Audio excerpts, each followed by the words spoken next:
Hey guys, I did an opposing views on the Israel-Palestine conflict coming up now, where I speak to two people on each side of a controversial issue. First off, I'm not the person to go to get wisdom on this war. My opinion shouldn't really matter to people because I don't have the historical knowledge needed to have an intelligent perspective on what's going on. I know what I've read and seen online, but I don't know how skewed that is in either direction or how much of it is straight up propaganda. Just because I have a platform, or anyone has a platform, doesn't mean they're an expert on whatever the newest topic is. All I really have to say is I don't trust the mainstream media on anything, so it's hard to figure out what's going on. A few days ago, a hospital was bombed in Gaza, and a lot of innocent people died. Initially, a bunch of media articles came out saying it was Israel. Then a bunch of media articles came out saying, no, it was Hamas misfiring. Literally impossible to know what's going on. And if the media has lied to us about everything else for the last, at minimum, 5 years, why are they telling the truth now? Anyway, either way, the situation is horrible. People are really hurting and very angry all over the world. I've experienced thousands of actual threats in the last week from people telling me I want babies dead, mostly from being my dad's daughter and not listening to his actual perspective on the war. This is happening even though I haven't commented on the topic at all. If you don't comment, you get people telling you you need to comment because you have a platform. If you do comment, you get told you don't know what you're talking about. And if you comment and it's not what someone wants to hear, then you get told you should go to hell. Anyway, I have friends on both sides of this, and all I know for sure is it's terribly sad. I don't usually know much about the opposing views episodes I host, which is why I find them interesting, although I had my suspicions for the COVID episode. I believe conversation and talking to people is the only way to figure things out, and I wanted to know more about this horrible conflict, so I spoke with David Brog, who gave his perspective on the Israel side. He spoke about the current and historical events that led to this, and I spoke to Norman Finkelstein on the Palestinian side, where he spoke about the same events from a different perspective.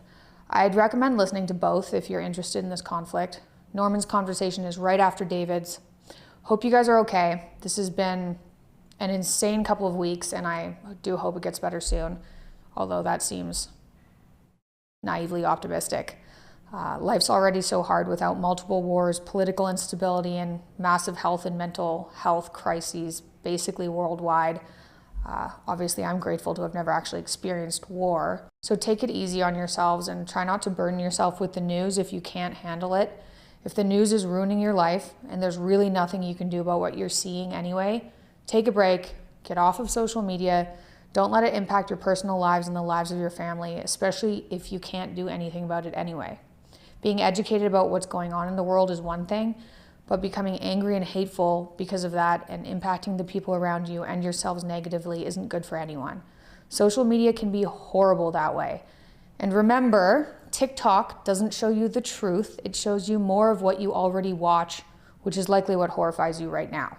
You can easily get into an algorithm and only see half of a story because it thinks that's what you want to see.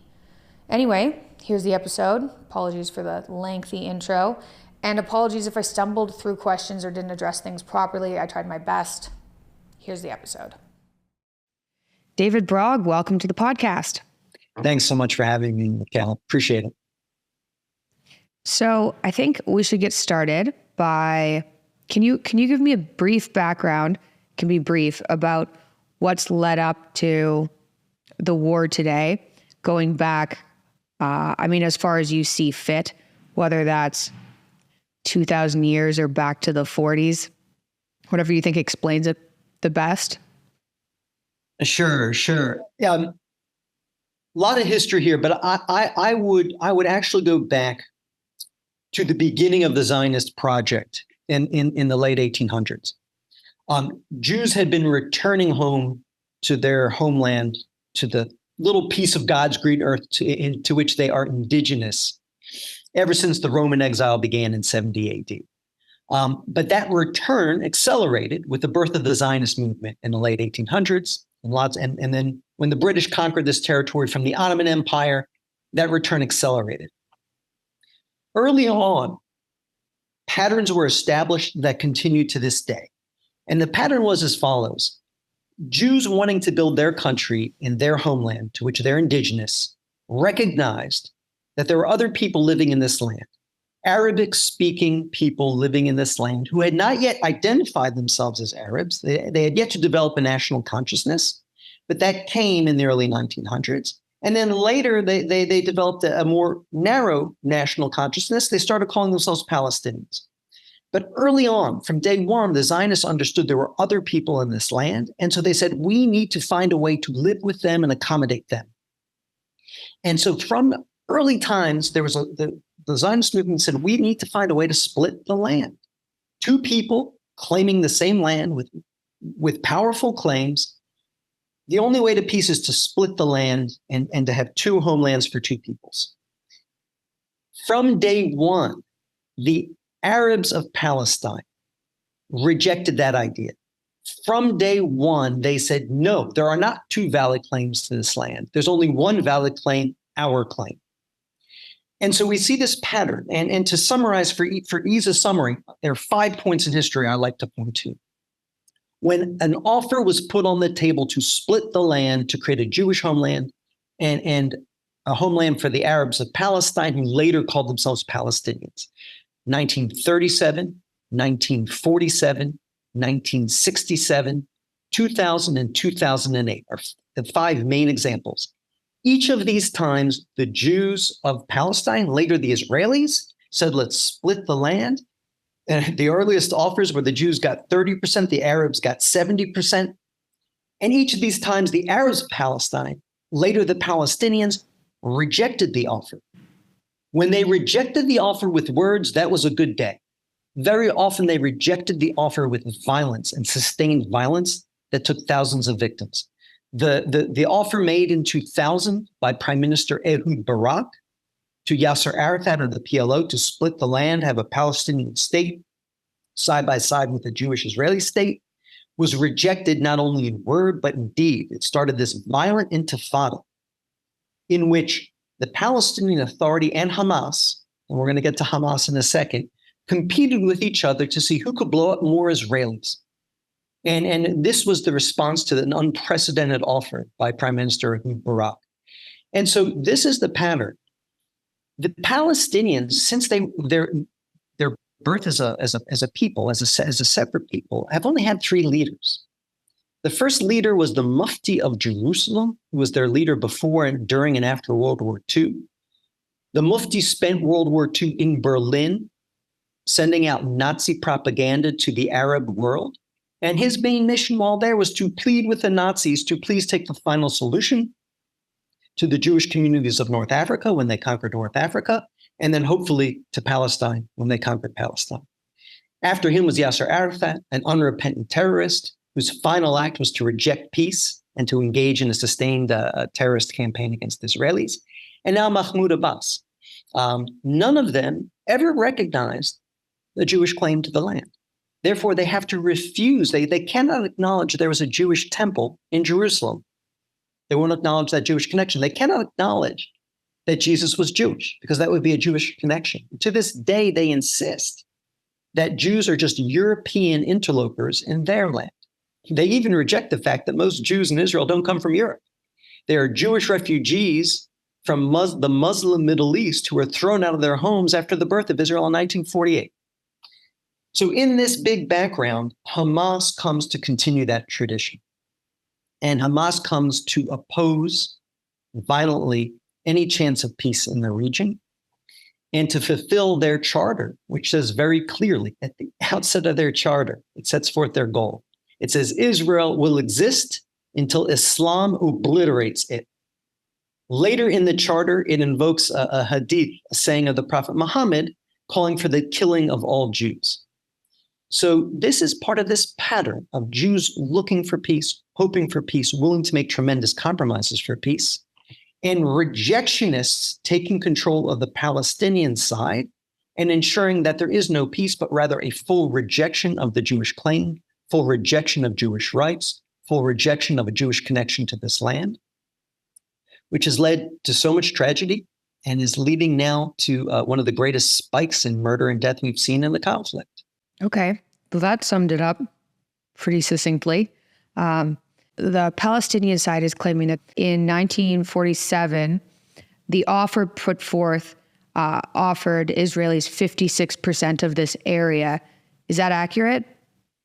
I would say my understanding was around 52%. However, Okay. 52, 56%. 70% of that was desert. There's the Jewish 50, 50, 52, 56% was overwhelmingly desert, the Negev desert. The Arab 50% was the beautiful highlands of Judea, Samaria, Galilee. It was a very good offer. Jerusalem, with its Jewish majority, Jerusalem has had a Jewish majority since the mid 1800s, was not given to the Jewish state. So this was an offer that could have ended the conflict, but instead of accepting the offer, splitting the land, working together to develop their respective countries and the entire Middle East. And by the way, throughout this period, there have been Palestinians who've wanted peace. Throughout this period, there have been Palestinians who wanted compromise, who wanted to work together, build together, live together. Unfortunately, none of them lasted very long when they got to positions of leadership because the Palestinian national movement has been dominated by three leaders who I mentioned, all of whom were violent rejectionists who refused to compromise and refused to live in peace. So when I speak about the Palestinians, I want to be clear. I'm talking about their leadership.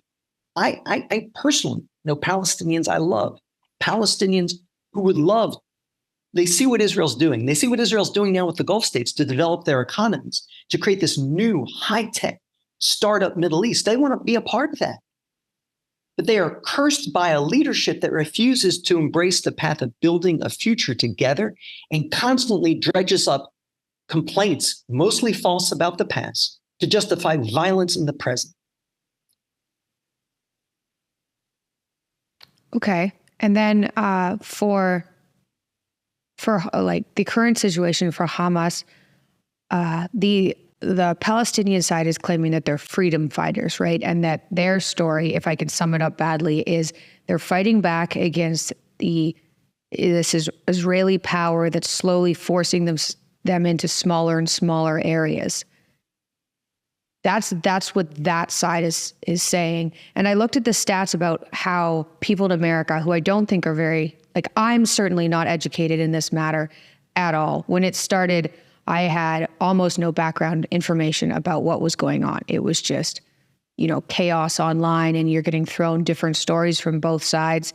What is Gaza like for people who live there? Because from what I've been told, Israel's kind of separated this area and landlocked it, and it's horrible for people there. Yeah. First of all, those people complaining about the map need to take some responsibility. Palestinians rarely take responsibility for their mistakes, the decisions their leaders made. They could have had a state that would have been 70% of this land in 1937. They rejected it violently, murdering hundreds, if not thousands, of Jews. Holocaust happens, United Nations gets involved, decides this time we're going to make another two-state offer. This time we're going to give the Jews 50%, the Arabs 50%, although, like I said, the Jewish 50% was 70% desert. They could have said yes. Instead, they said no, and the very next day, they launched a war of annihilation against the Jews of Palestine. They like to complain about the Nakba, the disaster of 48. They never take responsibility for the fact that they were the ones who rejected the offer of a state, and they launched a violent attack against their Jewish neighbors the very next day. This was a war Israel did not want. This was a war Israel did not seek. They wanted to just rescue the people in displaced persons camps in Europe and bring them into a state to build. Instead, these people came off a boat, often wearing their Auschwitz uniforms. It was the only clothes they had. And then right to the front, a third of Israel's dead in that war of independence were Holocaust survivors. They didn't want the war, seek the war. It was imposed upon them by Palestinian Arabs who rejected the offer of a state. So again, they want to complain about the results of their own aggression. I look back in history, and I think, Germany did terrible things in World War II. Japan did terrible things in World War II. But after the fact, after the United States defeated them, they never came back and blamed the United States for their suffering. They at least had the decency to say this was the outcome of a war we chose and we started. But the Palestinians will never admit to having made these terrible, tragic, violent Arabs, and instead like to blame the Israelis for the suffering that came from the wars they chose and could have been avoided. Just as an aside, during this period when Jews were returning to Israel under the British mandate, the highest years of Jewish immigration were from 1914 to 1937. The highest years of Jewish immigration when the British were letting Jews in. Jews were coming in by the hundreds of thousands. You know what happened to the Arab population of Palestine during this period? Did Jews have to kick them out to take their homes? Did Jews have to kick them out to take their fields? Did the Arab population plummet? It grew dramatically. It was a population explosion. But the population only exploded in those areas to which Jews were returning. So if you look during this period, the population of Jaffa, to which Jews were returning, grew by something like 120%. The Jewish population of Haifa, to which Jews were returning, grew by something like 130%. The Arab population of these places. The Arab population of cities to which Jews were not returning, like Bethlehem or Nablus, grew by like 30% natural increase. What was happening was the Jews were creating economic opportunities and Arabs were immigrating into Palestine and immigrating from the Arab areas to the Jewish areas. So it was the beginning of what could have been a wonderful partnership where Jews brought economic opportunity, Arabs streamed in, and together they built a modern, beautiful state. It was a choice to reject this. It was a choice to instead launch a war of annihilation. And the people who made that choice need to step up and bear some of the responsibility. By the way, in none of this am I saying the Israelis are perfect. The Israelis never made mistakes. What I'm saying, though, is there is a clear pattern over the history of offer after offer, Jews saying yes, Arabs saying no, quite often violently. So, to get back to your asking about Gaza, Israel was attacked in 1948. The Arabs rejected the state and attacked Israel. The Palestinian Arabs started the war, but then the neighboring Arab countries joined in that war to destroy Israel. And they announced a war of annihilation. We'll throw the Jews into the sea. Egypt conquered some land in the British, what was the British mandate for Palestine. That wasn't Egypt. And that's called Gaza. They conquered this strip along the coast next to Egypt. Jordan conquered land called the West Bank, Judea and Samaria. They didn't create a Palestinian state in this land. They conquered it. They annexed it. Egypt stayed in Gaza and Jordan stayed in the West Bank. When they attacked Israel again in 1967, in an effort to destroy Israel again in 1967, Israel once again defended itself. And in this war of self-defense, Israel took Gaza and Israel took the West Bank. And then there's question emerged of what do we do with these territories?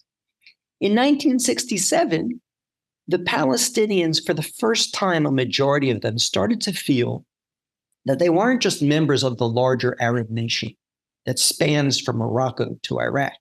They started to feel that they were a separate people, and they started to call themselves Palestinians. So after Israel liberated this land from Jordan and Egypt in 1967, and were trying to debate what to do with it, the Israeli cabinet actually split. Half the Israeli cabinet said, we should give the West Bank back to Jordan in exchange for peace. But another half said, no, let's not give it to Jordan. Let's give it to the Arabs who actually lived there, who are starting to call themselves Palestinians. And they actually found Palestinians living in the land who said, sure, we would like to be independent. We'll take your offer of independence. And that's when the Arab League met in Khartoum, Sudan, and issued its infamous 3 no's: no peace with Israel, no negotiation with Israel, no recognition of Israel. Those same Palestinian interlocutors got back to Israel and said, the Arab League has spoken. We can't talk to you, we'll be killed. So Israel stayed in control of this land.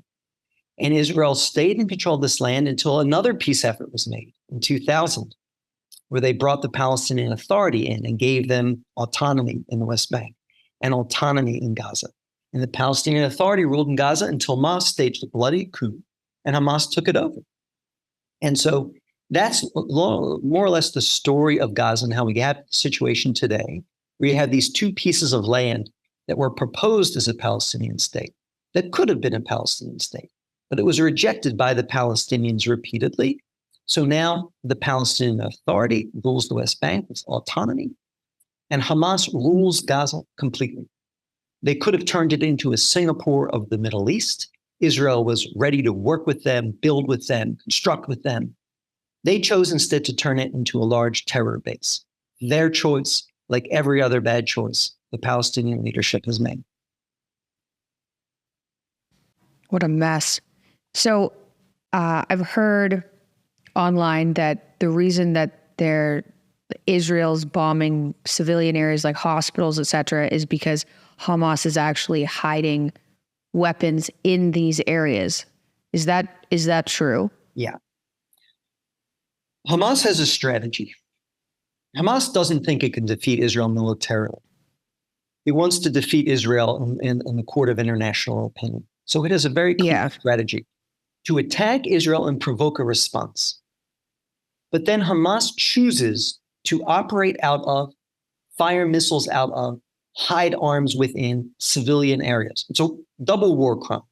When they attack Israeli civilians with their missiles, or when they massacre over 1,000 like they just did, clear war crime. But then when they hide in civilian areas and operate out of civilian areas, it's another war crime. So Israel has three choices. When Hamas attacks them like this, it has to do what every other country on earth would do in an attack like this. It has to defend its citizens. So it has three choices. One extreme, it could say, oh no, Hamas is smart. They're operating out of civilian areas. If we go in and try to pinpoint and take out Hamas, we may harm civilians, and we don't want to harm civilians. Therefore, well played, Hamas. Fire as many rockets at us as you want.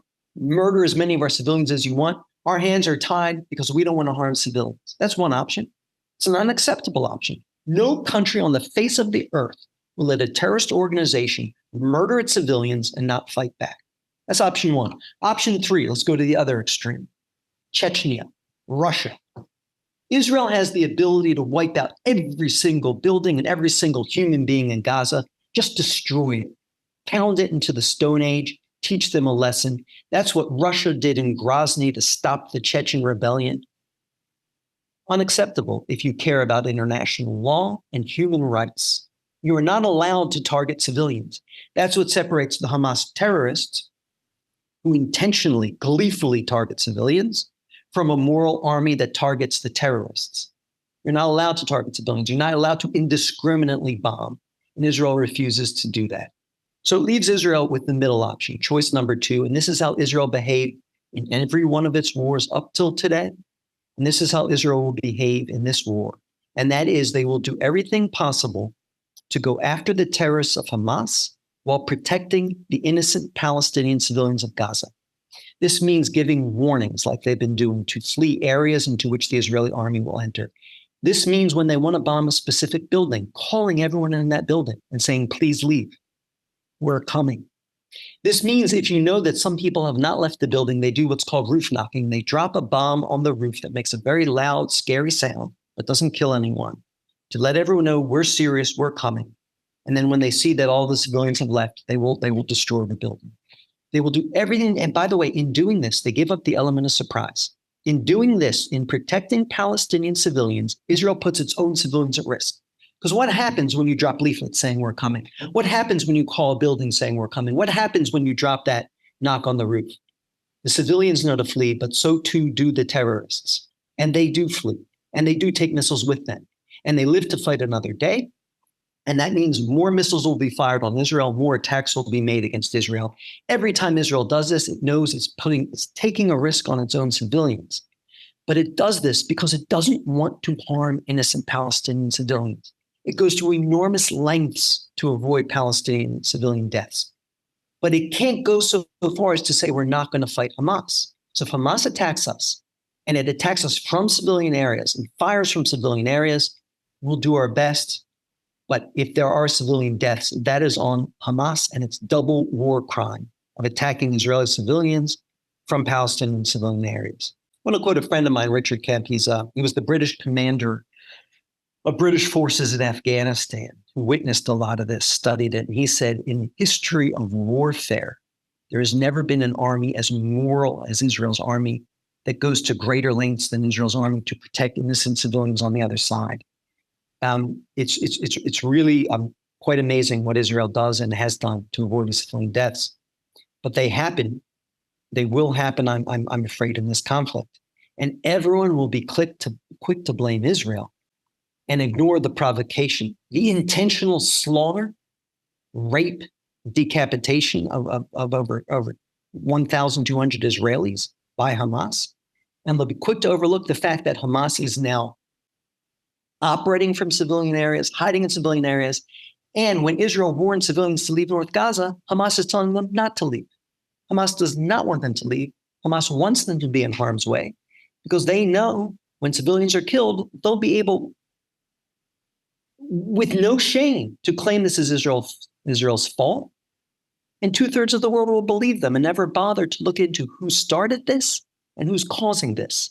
None of this would have happened if Hamas didn't wake up a week ago and say, hey, let's go into Israel and start slaughtering kids at a music festival, going door to door in communities and shooting women, children, their husbands. They chose this war. Israel has no option but to respond. They'll be careful. They'll be as careful as possible, but there will be civilian deaths, and that's on Hamas. Okay. So just one follow-up for that area. So what I've read is that, and like I said, I don't trust anything I read online, just generally speaking, because everybody has an opinion and they're all different. So it's so hard to understand what's going on, especially if you don't have a historical firsthand perspective. When Israel gives out warnings to say, hey, we're going after this one building or this is where we're going to go, what I've read, two things. One, that Hamas will say, no, stay there. And two, that the people in there actually have no place to go to because there's a lack of bomb shelters, et cetera, in that area. So what do you think about that? Well, let's be clear. Hamas is filled with bomb shelters, filled with a network of safe tunnels underground. Unfortunately, Hamas uses that for itself. It doesn't give its civilians access to that. Israel has always made safe corridors, like now. Safe corridor, here are the hours when you can leave on the safe corridor, and here are times when you can go. Hamas is small, Hamas is narrow, but there's still plenty of places to go if your building is being targeted. It's a tragedy, right? If I were a Palestinian living in a building and Hamas moved into my building and started firing missiles from my building, and started hiding missiles in my building or using it as a command center, I'd be very upset. I feel for people, innocent people caught in this situation. But it doesn't mean that it's Israel's fault. It's Hamas's fault that it chose to operate from a civilian building and did so because it wants the Palestinian deaths, because it knows it will earn the sympathy of the world with the Palestinian deaths, because it knows the world is never going to bother to look at who started it and will never bother to look at how well Israel conducts its counterterrorism operations compared to Britain and the United States, let alone compared to a monster like Russia. And so it creates these tragedies. It wants these tragedies. Yeah, that makes sense. And if someone doesn't believe that, well, what else did Hamas hope to accomplish when it sent over 1,500 troops, Hamas terrorists, across the border with explicit instructions to slaughter Israeli civilians? What else did they want to accomplish other than to force Israel to respond?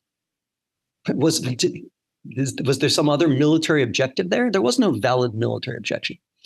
By the way, I should add, Israel abides by the international law of war. Hamas doesn't. You're not allowed to target civilians. Hamas, that's all they do is target civilians. But when you defend yourself, you are allowed to target military targets, legitimate military targets, even if there will be civilian casualties. Everyone talks about proportionality. Israel's response has to be proportional. The only time the international law of war speaks of proportionality is to say that in any operation you conduct, the number of civilians killed has to be proportional to, not in excess of, your legitimate military expectation of that operation. That's what it says. These are the international rules of law. If Israel ever targeted a civilian with the goal of killing a civilian, it would be in violation of international law. It would be a terrorist like Hamas. And people like me would never defend it. But Israel doesn't do that. Israel only targets military targets, legitimate military targets. And in the process, there are sometimes civilian casualties. The international laws of war allow for that, recognize that, permit that. Otherwise, you'd never be able to defend yourself from a terrorist entity like Hamas. Okay. I mean, all that's pretty clear. One of the questions I had on here is, were Israel's security measures, such as the West Bank barrier and its blockade on Gaza, justified? Because part of what I'm hearing in the news is, so there's been this blockade on Gaza, and it's in order to protect Israeli citizens from Hamas, but it's isolating all the people in Gaza and creating this, 2 million person resentment pile that's just building up and, has exploded recently. Was this like, that was the only thing, that was the only option, basically? Yeah. They love to confuse cause and effect. Right? So Israel's blockade of Gaza was not the cause of Hamas terrorism. It was the effect of Hamas terrorism. There was no blockade until Hamas took over Gaza and started using Gaza to attack Israel and fire missiles into Israel. And at that point, Israel did what it is allowed to do under international law, what any other country on God's green earth would do. They said, we're not so sure. We want to let you get material to build more of these weapons and bombs. And they put a blockade around it. People criticize Israel's security fence around the West Bank. They say this is what causes unhappiness in the West Bank. It wasn't the cause of terrorism and unhappiness. It was a response to terrorism.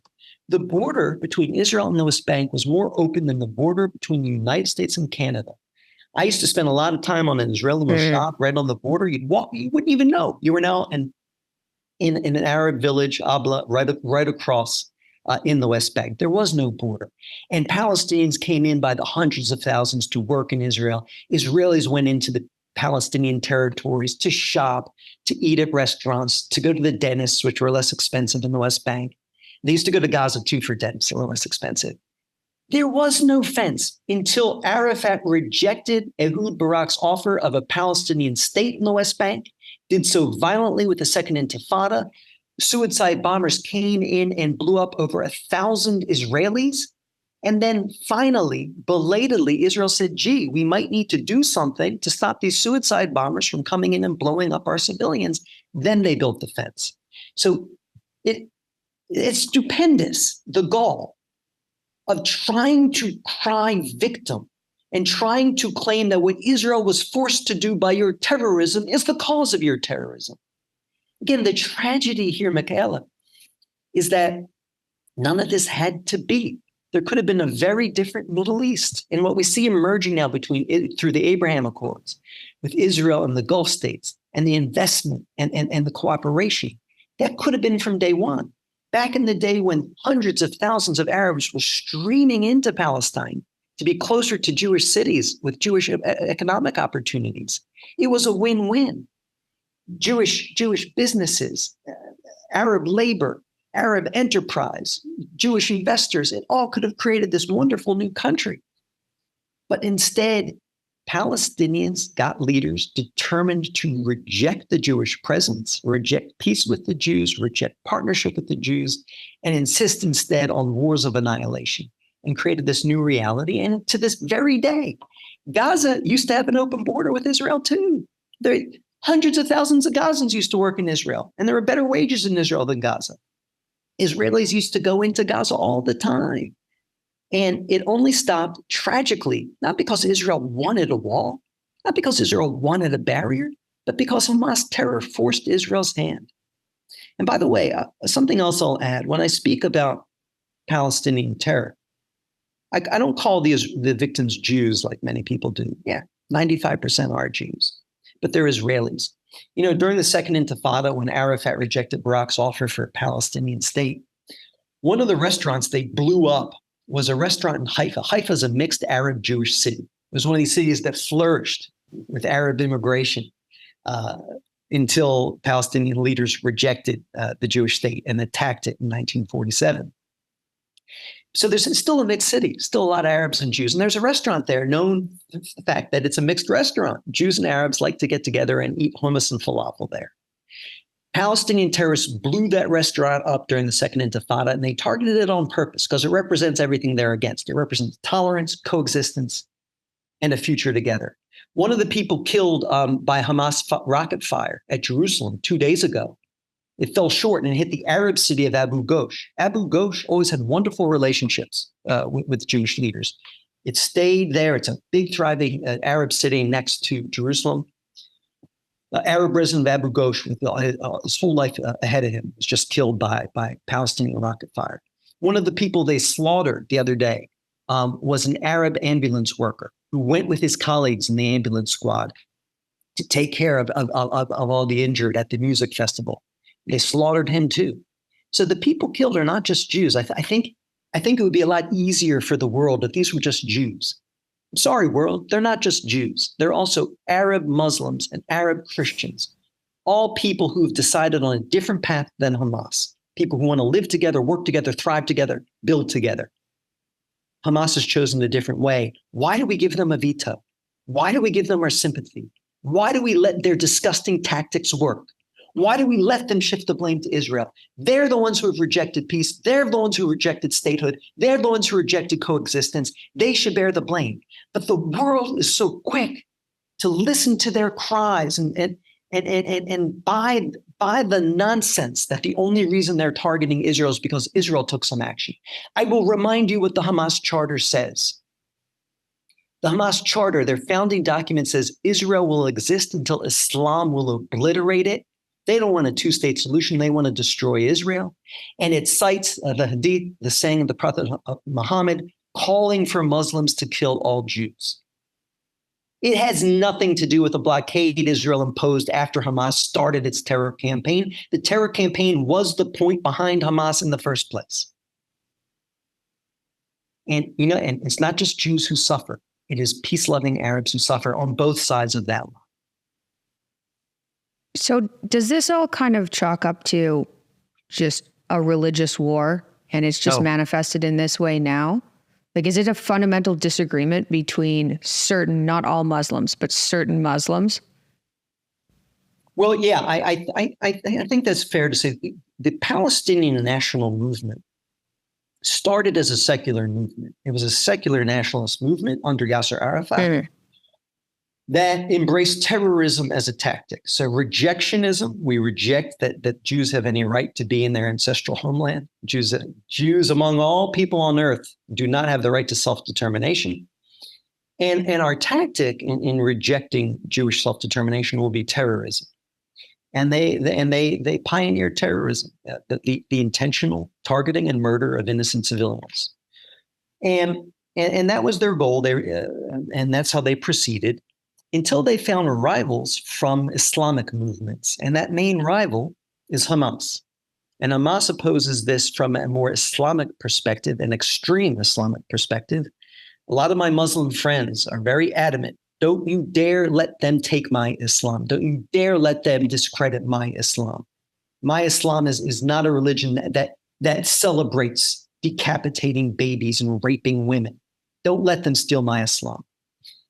But this is what they do in the name of Islam, Hamas. And so today, I would argue the dominant strain of rejectionism, the dominant strain of terror within the Palestinian camp is from this religious perspective. Again, it's an abuse of Islam, much like ISIS was an abuse of Islam, much like the mullahs in Iran are abuse of Islam. This is not the interpretation of Islam that many Muslims have. But unfortunately, there are many who share it, many who embrace it, many who will kill for it, and many who will happily die for it.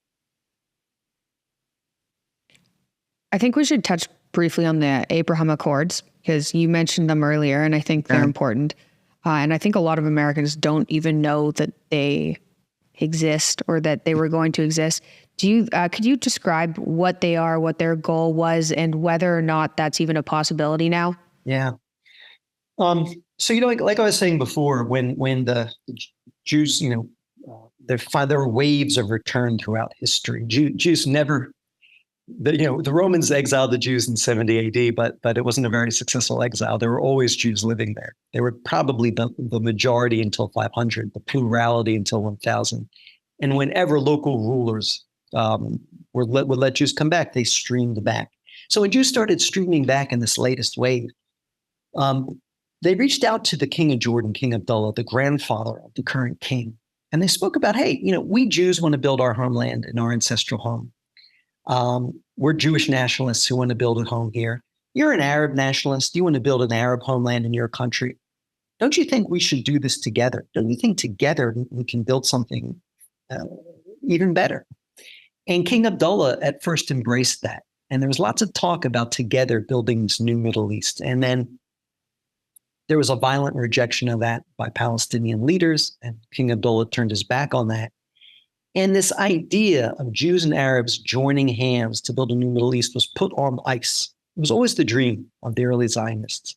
It was put on ice through war after war after war of annihilation until the Abraham Accords. And the Abraham Accords was sort of the taking out of the freezer this original dream. It was a beautiful dream where Arabs and Jews look at each other and say, we're both the children of Abraham. We're cousins, really. Arabic and Hebrew are similar Semitic languages. Jews and Arabs are similar Semitic people. Here we are, Jews back in the Middle East to which we're indigenous, Arabs having achieved independence in the Middle East. Let's do this together. Let's build this together. Let's be the brothers we were meant to be. Let's be the kindred spirits we were meant to be.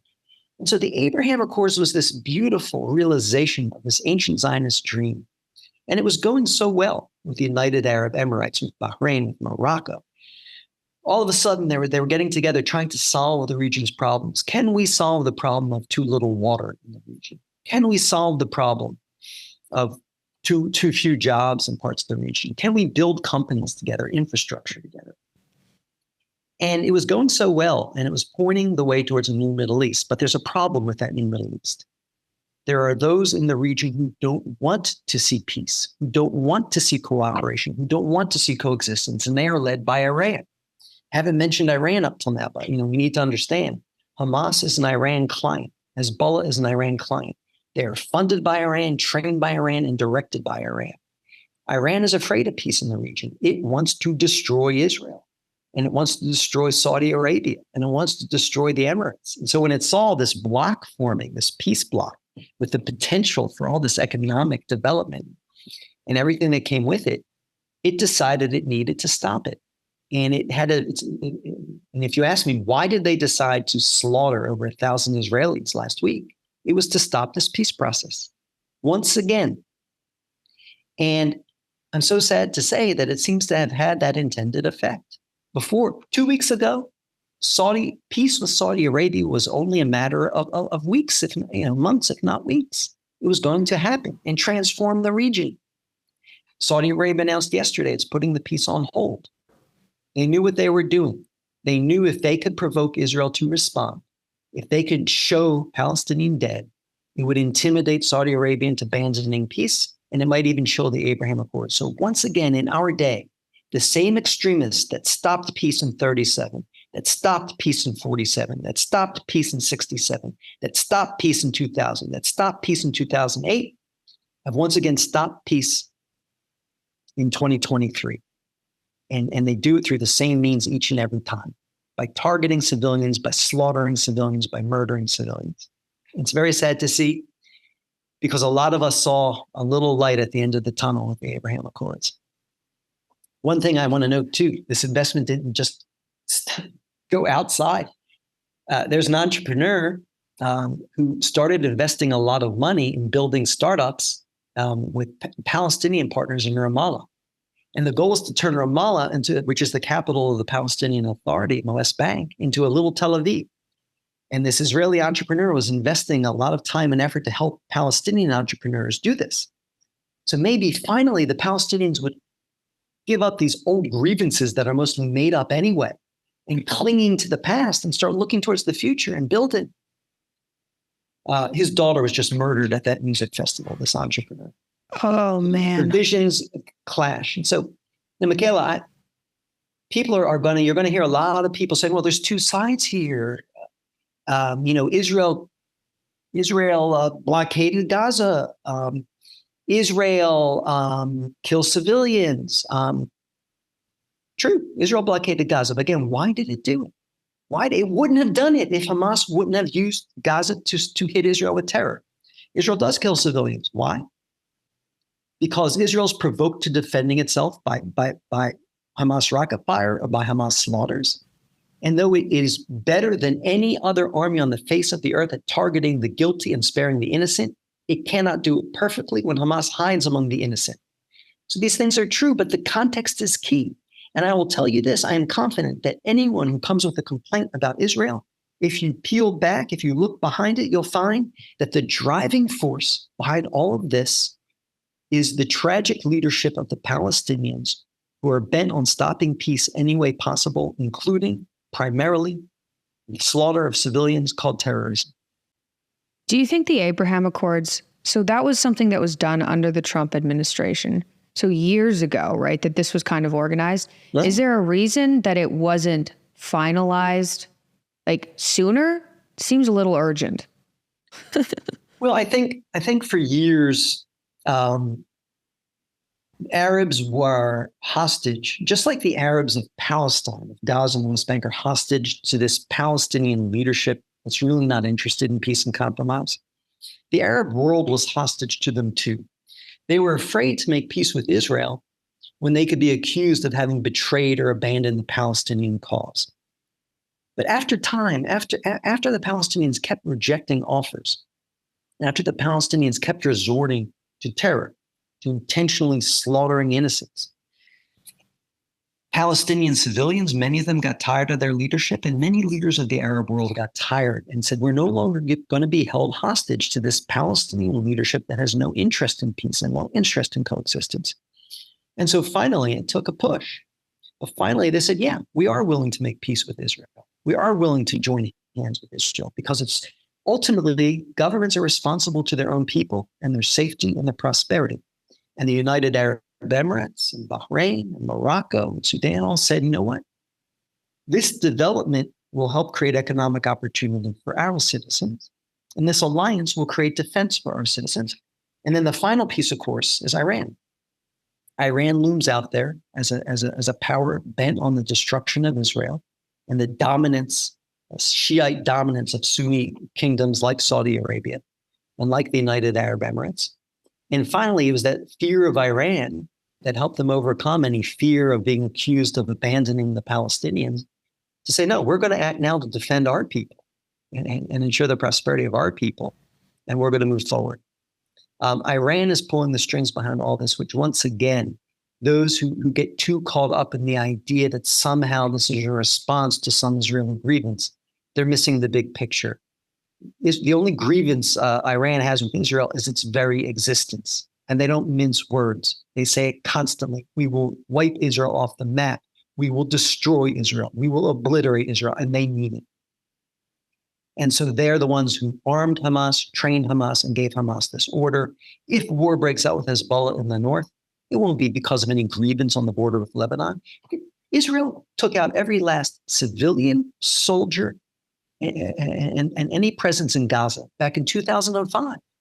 Israel withdrew every last troop from Lebanon before that. This is not anything to do with any made-up grievance. This is a direct order from Iran as an overriding geostrategic goal of dominating the region and destroying Israel.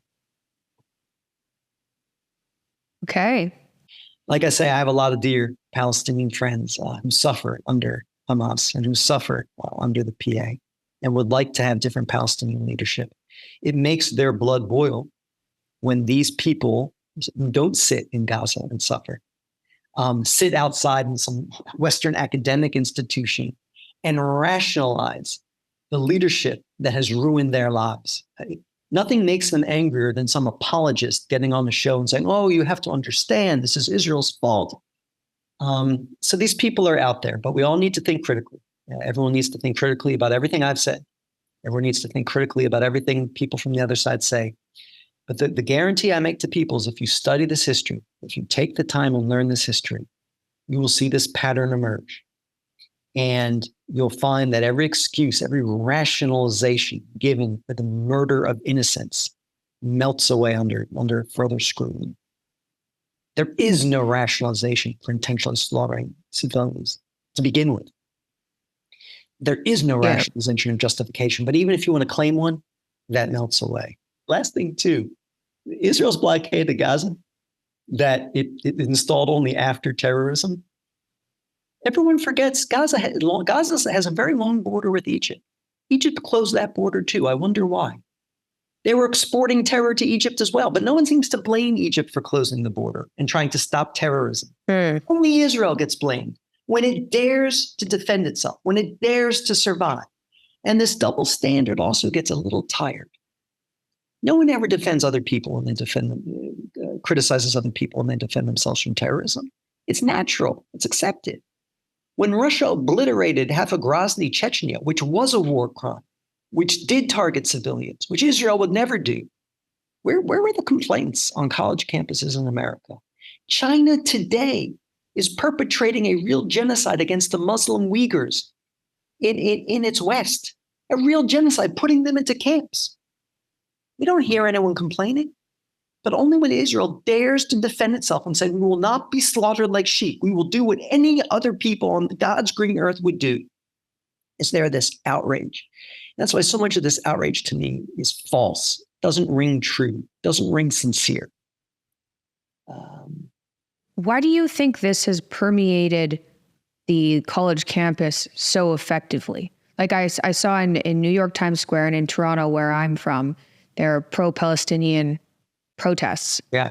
Like downtown. Why is it working? Why is the propaganda, if it's propaganda, working so well here? Well, I think, again, at the very superficial level, this plugs very well into a woke mindset. In other words, on college campuses today, if you're a victim, you're innocent. If you're not a victim, you're guilty. People of color are considered to be, innocent victims. If you're considered white, not so. And indigenous people are, of course, valued. And if you're from outside of a region, come to that region, less so.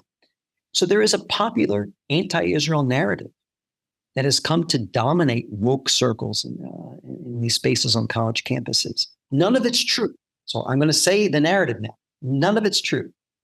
But the narrative is that a group of Jews in Europe with no connection to the land of Israel, Jews have no connection to the land of Israel, said, hey, that's some nice land there. Let's go take it. And they went to a nation called Palestine, and they expelled all the Arabs that were living there in Palestine and took it over for themselves. And so you have the oppression of indigenous people of color by white Europeans. And since they're suffering, their cause is just, and the Israelis are the oppressors, so their cause is unjust. Now, that's wrong on every level, of course. The European Jews who came back to their ancestral homeland, to which they are indigenous, came to a land in which they have the deepest of connections. They were never considered white in Europe. They were considered another race. That's why they were slaughtered by the Nazis, because they weren't white. They were another race. They were Semitic. For centuries, Jews living in Europe were told, go back to Israel, go back to Palestine. So they did. But the majority of Israelis don't come from Europe. They are refugees from the Muslim Middle East, because after Israel dared to survive the War of Annihilation in 1947 and 1948, every Arab country kicked out its Jews. Jews used to be between a third and a half of Baghdad, all expelled. My father-in-law, who I'm here with right now, was expelled from Tripoli, Libya. Palestinians complain about what happened to them after the war they started in 1948. My father-in-law's family was extraordinarily wealthy in Libya. When they were kicked out, they ended up living 10 brothers and sisters and 2 parents in a one-room apartment. They lived in utter poverty. There are complaints on both sides. The difference is Israel doesn't live in the past and nurse these grievances and dream of revenge one day. From day one, the Israelis have tried to build a future and get over the past. And the Palestinians have gone in a different direction. So this is a myth that Jews are from Europe and have no connection to the land. It's a myth that they came in and kicked anyone out. Like I said, the Palestinian and the Arab population of this land did not decrease when Jews came back. It exploded when Jews came back. And then the whole refugee crisis was not because Israel started a war to kick them out. It was because the Arabs lost the war of annihilation that they started to drive the Jews out. But not knowing all of this fits very well into the Western imagination, the victim mentality. They see the Palestinians as victims of a settler colonial genocidal Israeli regime. And they do what I would do if that narrative were true. If this narrative were true, I'd be protesting Israel too. It's just not true. It's the opposite of the truth. And by the way, I'll note one of the things I do in my day job is I run a group called the Maccabee Task Force. And we bring college leaders to Israel. And we try to bring people who dominate campus politics, which means these days on most American campuses, these are people of the left. And they're Israel skeptical, if not outright Israel critical. And we bring them to Israel and the Palestinian Authority, by the way. We want them to see both sides. The amazing thing is how this trip changes them and transforms them. Because what they see is that the reality of Israel is starkly at odds with the anti-Israel narrative they were fed. And so this trip changes them. And again, a lot of them don't come back waving the Israeli flag. But almost all of them will say, you know what? This is a lot more complex than I was led to believe. And the answer is not to single out and scapegoat Israel, as I was told to do. The answer lies elsewhere. And the answer lies where it always lies. In trying to talk to one another, trying to understand one another, and recognizing the humanity of one another. And in daring to dream of a region where Jews and Arabs are not enemies, but these cousins, these Semitic peoples join hands and build a Middle East that's more dynamic and prosperous than any other region in the globe. It was the dream since day one, the Zionist dream. It was a dream we just tasted during the Abraham Accords. But at every turn, including today, extremists, violent extremists, have killed the dream. And my only hope for the future is that the dream will live, that this too shall pass, that Israel will defend itself, will dismantle Hamas, and that one day the Palestinians may get leaders who don't want to murder and destroy Israel, but actually want to build Palestine. That's the day there'll be peace. That's the day there'll be prosperity. That's the day when the Zionist vision will come to pass, and the region will become what it always should have been. Okay. Well, thank you for joining me. That was very informative. Much appreciated. Thanks for having me. I appreciate the opportunity. Norman Finkelstein, welcome to my podcast. Thank you for having me on. So I wanted to bring you on to get a different perspective of what's going on in the Middle East. I'm not educated in this area at all. So I have a list of questions to ask you, but let's get started. I think we should start with just a brief background of the history of the Israeli and Palestine conflict and what led to today. Obviously, when you try to give a background story of a conflict, the question is always, where do you begin? Because depending on where you begin, it can be seen as a partisan issue. I will take where we begin at 1948. The indigenous population of Palestine numbered about 1,300,000.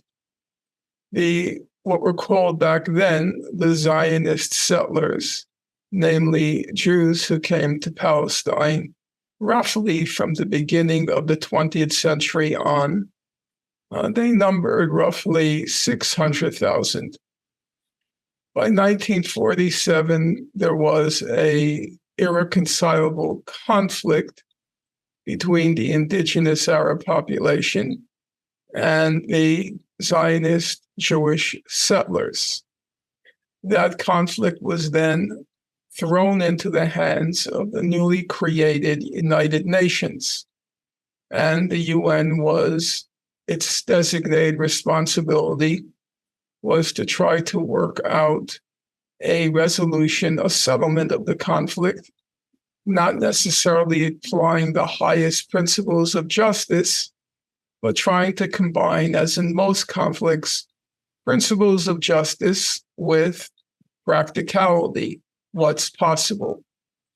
The United Nations General Assembly, in what's called UN Resolution 181, it divided Palestine, or proposed that Palestine be divided into two states, an Arab state, which would comprise approximately 44% of Palestine, and a Jewish state, which would comprise approximately 56% of Palestine. The Arab side did not accept that recommendation for two main reasons. One, they were the indigenous population, and number two, and therefore their rights should have priority, or their desires and aspirations should have priority. And number two, because the division did not remotely correlate with the demographic balance in Palestine. The 600,000 Jews were allocated 56%. The Palestinian Arabs were allocated 44%. A conflict then ensued, what's called the First Arab-Israeli War, in which neighboring Arab states also intervened. By the end of the war, Israel had absorbed not the 56% that was allocated it in the partition resolution 181, but they absorbed 80% of Palestine. Two areas were not absorbed by Israel. Number one, the Gaza Strip, which came under Egyptian administrative control, and the West, what came to be called the West Bank, including East Jerusalem, which came under Jordanian control. In the course of Israel's creation in 1948, it expelled about 90% of the population within the border, 90% of the indigenous population within the borders that became Israel. Of those 90%, roughly 750,000 Palestinians were expelled from the area that became Israel. Of those 750,000, about 250 to 290,000, they fled to Gaza. And they are the origins of the Gaza population today. The population of Gaza at the time was about 80,000. So now that population of Gaza was swamped by the refugees who were expelled in 1948. Without wanting to anticipate too much of what's going to come in a few moments, so those refugees and their descendants now meaning today, they constitute approximately 70% of the population of Gaza. So when we hear today about the population of Gaza, roughly now 2.2 million people, of those 2.2 million people, approximately 70% constitute refugees and their descendants. Now, to go back to where we were in the very condensed historical record, in 1967, there was another war between Israel and the neighboring Arab states. And in the course of that war, two things happened. It was the second, if the term can be used, it was the second great expulsion. About 300,000 Palestinians were expelled from the areas that Israel now conquered. And the areas Israel now conquered were the Gaza Strip and the West Bank, including East Jerusalem. So the bottom line is, in 1900, the population was about 90% Palestinian Arab. In 1947, the population was about 1,300,000 Palestinian Arabs and 600,000 Jews. And in 1947, before the partition plan, Israelis owned about 6% of the land in Palestine. The partition resolution awarded the newly created state of Israel 56% of Palestine. By the end of the war of 1948, Israel controlled 80% of Palestine. After the June 1967 war, Israel now controlled all of Palestine. The whole of Palestine had now come under Israeli control. Under international law, because these territories were conquered by Israel in the course of the war, under international law, they weren't part of Israel as a legal fact. They constituted what under international law is called occupied territories. And the abbreviation that eventually came to be used was OPT, Occupied Palestinian Territories. In addition to the West Bank and Gaza, in the course of the 1967 war, Israel also occupied the Syrian Golan Heights and the Egyptian Sinai. Once again, the question of how to resolve this seemingly intractable problem was thrown into the court of the United Nations. And there were very protracted deliberations, both in the General Assembly and subsequently in the Security Council. And the proposal put forth by the Security Council, it was embodied in probably the most famous resolution in the United Nations history. It's called UN Resolution 242. And the essence of UN Resolution 242 is very simple. It's based on UN principles, international law principles, and the principles of the UN Charter. Those principles are, number one, which is spelled out in the preamble to UN Resolution 242.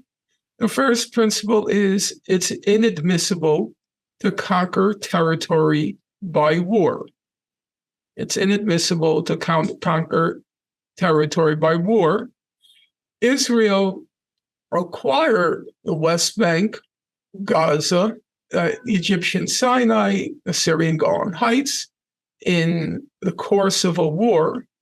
And therefore, according to international law and UN principles, Israel had no title to those territories.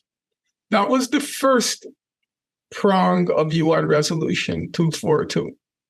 The second prong was that Israel as a state had the right under the UN Charter to live at peace with its neighbors. And therefore, the Arab states, the neighboring Arab states, and any other parties to the conflict had a legal obligation to accept Israel as a state in the region. That came to be called the Land for Peace solution to the conflict. Namely, Israel had to relinquish control of the West Bank and Gaza. Now I'm talking strictly about the Palestinian-Israeli dimension, because there's, of course, still the Egyptian dimension with the Sinai Desert, the Syrian dimension with the Golan Heights, But from here on in, I'm going to put them to the side because obviously we're talking about this topic now in light of the most recent events. So right at this point, I'm going to hone in just on that Palestine-Israel dimension of the conflict. Having said that, the terms of UN Resolution 242 were very straightforward. Number one, Israel had to withdraw from all the Palestinian territories it acquired during the 1967 war, what I referred to a moment ago as the Occupied Palestinian Territories, the OPT. And in turn, the Palestinians were obliged to recognize Israel as a legal state, a member of the United Nations. And as a member of the United Nations, here I'm referring to the state of Israel, it had all the rights and responsibilities, all the rights and all the duties of any other member state. And that was, and strange as it may sound to you, it's already more than 50 years later, a half century, it's more than a half century later, those have remained the terms for settling the conflict. And now the question becomes, which side has been the obstacle to that settlement of the conflict? It could be one side, it could be the other side, and of course it could be both sides. On the Palestinian side, the leadership that emerged to represent the Palestinians soon after the June 1967 war, the leadership was called the Palestine Liberation Organization, or the PLO.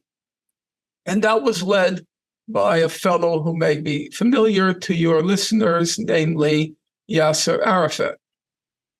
Beginning in the mid-1970s, so once again, we're talking about a half century ago. Beginning in the mid-1970s, the Palestinians accepted the terms of UN Resolution 242. Those terms I spelled out to you a moment ago. Full withdrawal in exchange for full recognition. The Palestinians accepted those terms. Israel did not. Israel was not prepared to relinquish control over the territories, or at any rate, parts of the territories that they had conquered in the 1967 war. Their attitude after 1967 was the same as their attitude after 1948.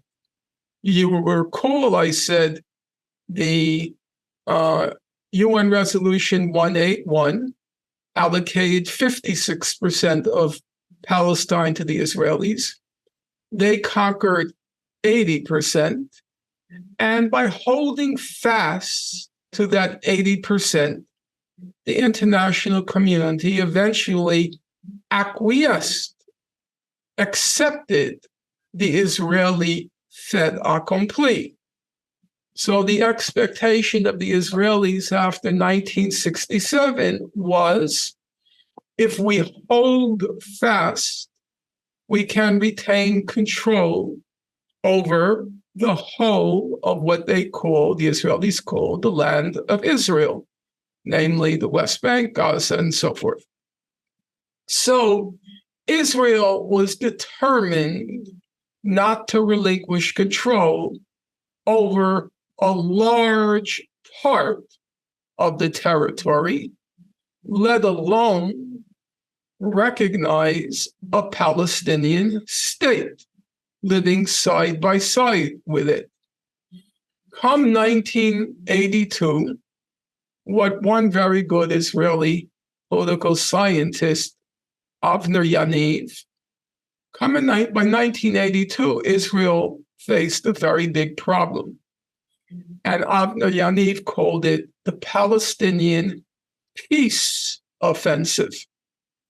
Namely, the PLO was determined, with the support of the international community, to gain recognition, support, and eventually the application of pressure to force Israel to accept the terms of international law and the UN Charter.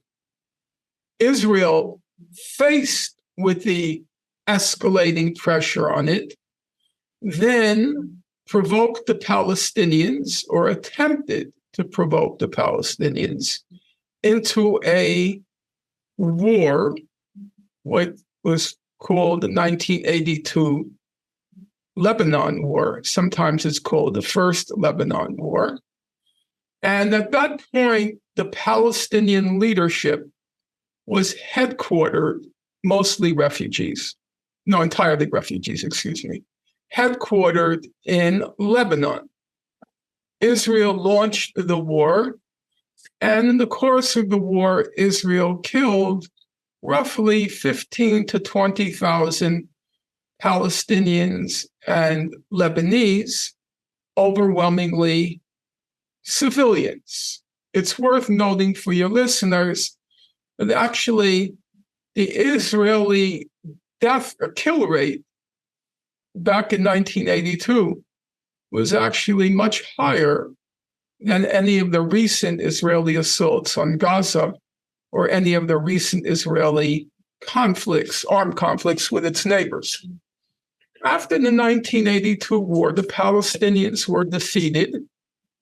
In the course of that war, as I said, about 20,000 Palestinian and Israelis were killed, overwhelmingly civilians. And the PLO went into exile in Tunis. At this point, the Palestinians in the West Bank and Gaza, who were under occupation, realized that nothing is going to happen externally in order to abet their aspirations to statehood, independence, self-determination. And so in 1987, the Palestinians in Gaza and the West Bank went into civil revolt, overwhelmingly nonviolent. It was called, your listeners who are not old enough to remember, it came to be called the First Intifada, Intifada, a civil, nonviolent civil revolt. I happened to be there during that civil revolt. I lived in a Palestinian Christian village outside Bethlehem called Beit Sahor, and I lived in a Palestinian refugee camp, or right across the street from a Palestinian refugee camp in Hebron called Fawar Camp. And that first intifada, Israel exerted a huge amount of violent force, and that too suffered a defeat. And that defeat climaxed in what came to be called the Oslo Accord. So your listeners, I think at this point, have gotten the key dates and numbers. They'll remember when conversation comes up, UN Resolution 181, that's 1947, UN Resolution 242, that's 1967, and they'll now remember another term that constantly comes up, namely the Oslo Accord. Now, under the terms of the Oslo Accord, it was signed between the Israeli Prime Minister Yitzhak Rabin and the head of the PLO, Yasser Arafat, and it was presided over by US President Bill Clinton. Some of your listeners and viewers will recall what's come to be called the Great Handshake on the White House lawn, when President Clinton is flanked by the Israeli and Palestinian leaders. The essence of the Oslo Accord, there is a written accord, but then there is a political reality. The Palestinians, as a result of that accord, were not granted a state or even the right to a state. What they were granted was a 5-year interim period that was to climax in 1999, in the course of which some sort of settlement would be worked out. And in return, the Palestinians gave Israel that full recognition. So as your listeners by now will, I think, gather, the Palestinian responsibility under UN Resolution 242 was fulfilled to allow Palestinians to exercise their right of self-determination and statehood in the 20% of Palestine that remained, namely the West Bank, including East Jerusalem and Gaza. Well, the Palestinians never got that from Oslo. In fact, they didn't get anything from Oslo. In fact, they got the reverse, because in the course of those years, from 1993 on, Israel started to annex territories in the West Bank by creating another term, which will now enlighten your listeners, by creating Jewish settlements in the West Bank. And the settlements came to occupy more and more territory in the West Bank. Israel confiscated more and more land in the West Bank until about half of the West Bank was now under Israeli control, effectively annexed to Israel. And so nothing came of that Oslo Accord on the Palestinian side. And then in 2000, September 2000, for reasons which time will not allow me, a new uprising occurred in the occupied Palestinian territories, what came to be called the Second Intifada. And the Second Intifada began just as the First Intifada in 1987. It was overwhelmingly nonviolent, but Israel, fearful of a second protracted civil revolt akin to the First Intifada, they then exerted maximum amount of violent force to repress it, to use the cliche, to nip it in the bud. So just in the first few days of that Second Intifada, just in the first few days, Israel fired approximately 1 million rounds of ammunition to repress that second nonviolent civil revolt. And that second nonviolent civil revolt then quickly spun out of control, and it became quite violent on both sides. The kill ratio that first 3 weeks of the Second Intifada was about 20 Palestinians to each Israeli, 20-1. As it happened, I lived there at the time, not a long period, but I was there. And on one of my visits, I did meet with the then head of Hamas. His name was Dr. Rantisi.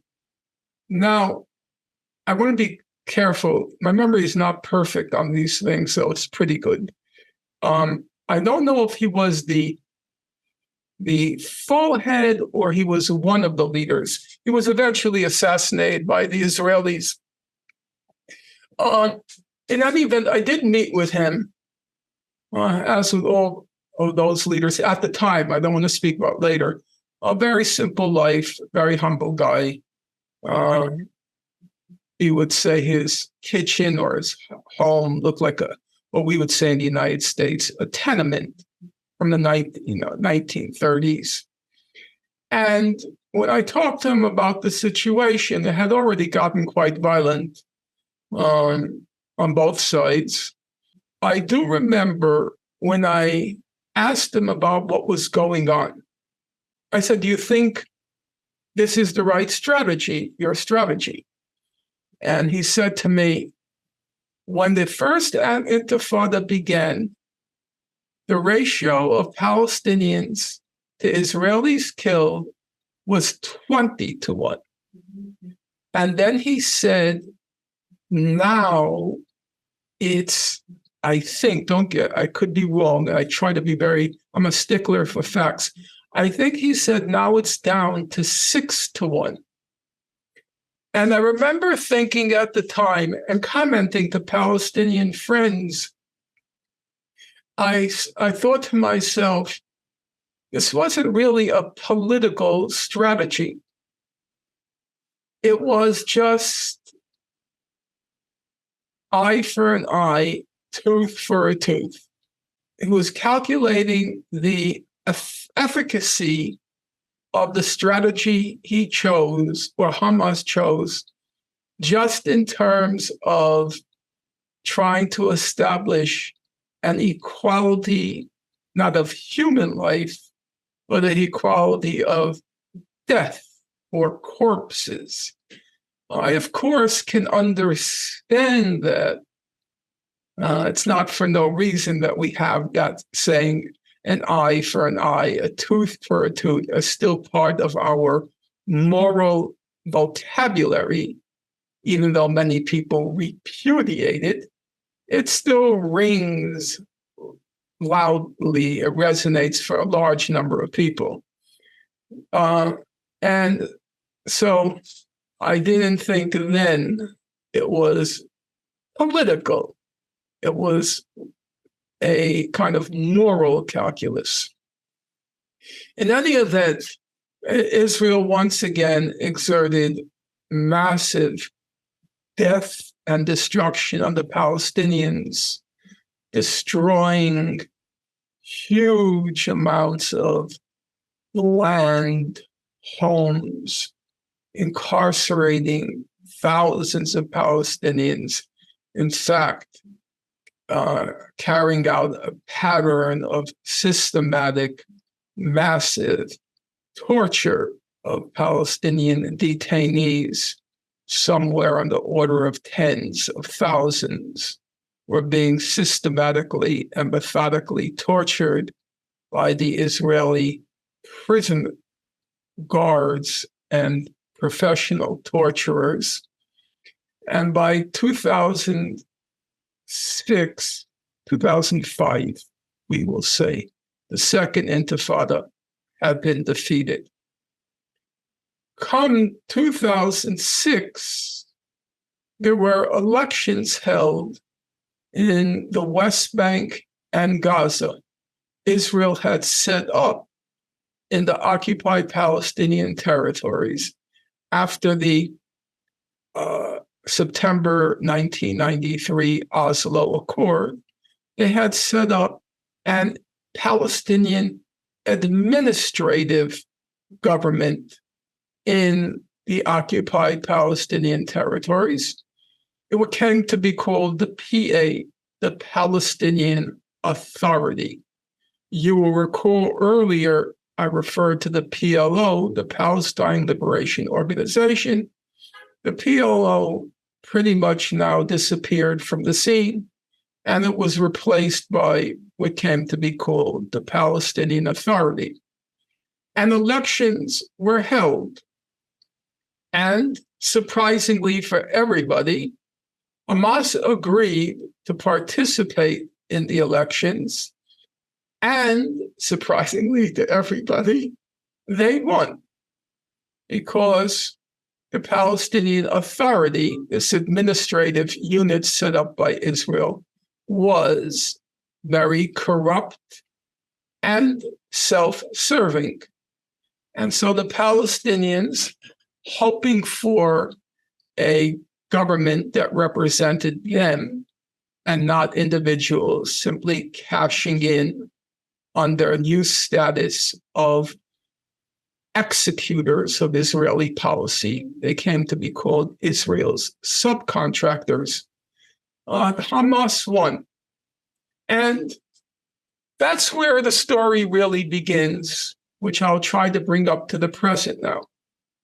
United States had urged Palestinians, including Hamas, to participate in the election.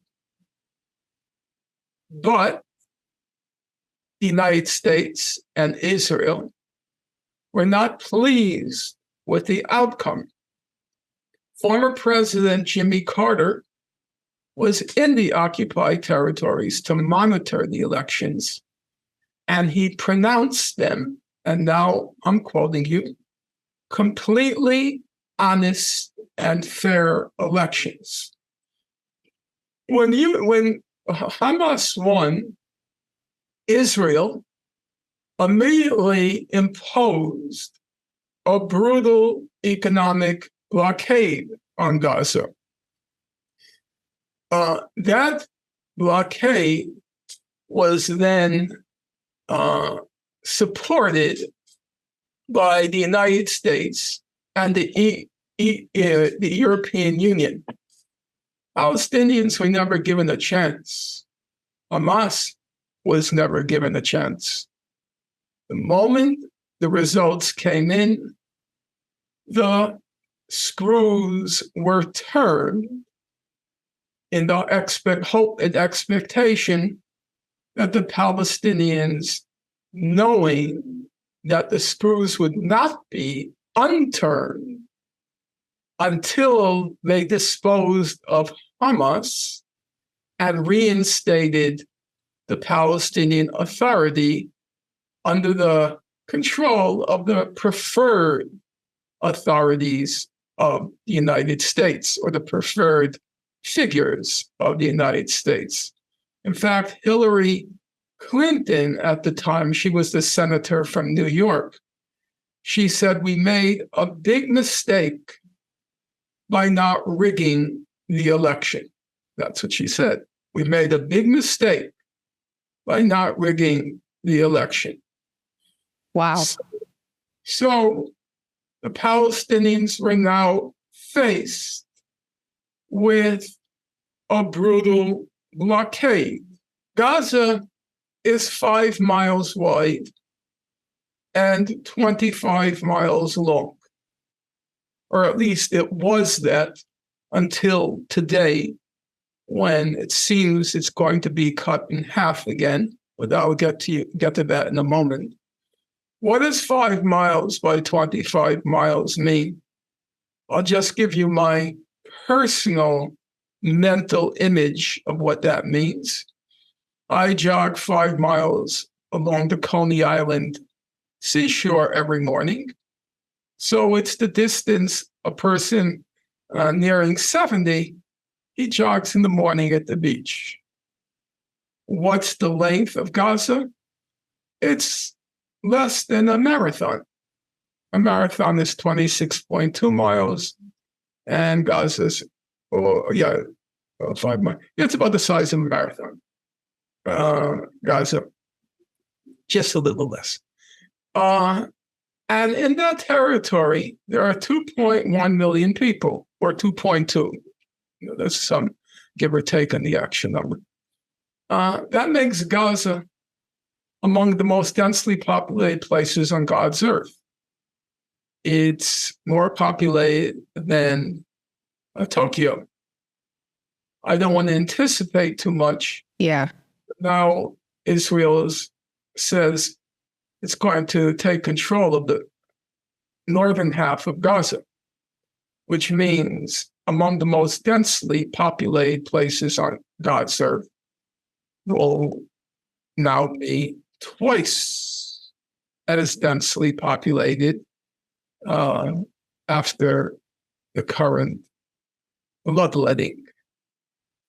Nobody for 20 years, nobody, with the rarest of exceptions, nobody was allowed in and nobody was allowed out. So for the purposes of today's conversation, it means most of those Palestinians who crashed through the gates of Gaza, it was their first time ever leaving Gaza. They were in their 20s. They had never seen anything except via the web. They had never seen anything of the outside world. They had been confined to this space for 20 years. That's not hyperbole. That's not exaggeration. About half of Gaza, half the population, for the past 20 years has been unemployed. That figure or that percentage rises to 60% when you look at the youth. So now your audience should ponder, here is a population where a large part has been left for 20 years to just pace back and forth in an area that's among the densest, most densely populated in the world, with nothing whatsoever else to look forward to. That's a fact. You get up each morning, there's no work, there's nowhere to go. You can't even try your luck emigrating. See what happens. Come to the United States. Come to France. No, can't leave. That's why David Cameron, the former British Conservative Prime Minister, he described Gaza as an open-air prison. Baruch Kimmerling, a respected Israeli sociologist at the Hebrew University, he described Gaza as the world's largest concentration camp. The largest concentration camp ever. Though most of the water in Gaza is undrinkable, non-potable. A half of Gaza is, by international humanitarian agencies, it's labeled severely food insecure. Now, collect all these facts with one other fact. Every listener should remember, as Israel is now proceeding to annihilate, by their own admission, to annihilate all human life in the all breathing life in the northern sector of Gaza, that half of Gaza, half, comprises children. One half of Gaza are children. If you can imagine the accumulated rage, the accumulated anger at being trapped, being born into the largest concentration camp ever. And then, after 20 years, they have that moment where they can exact revenge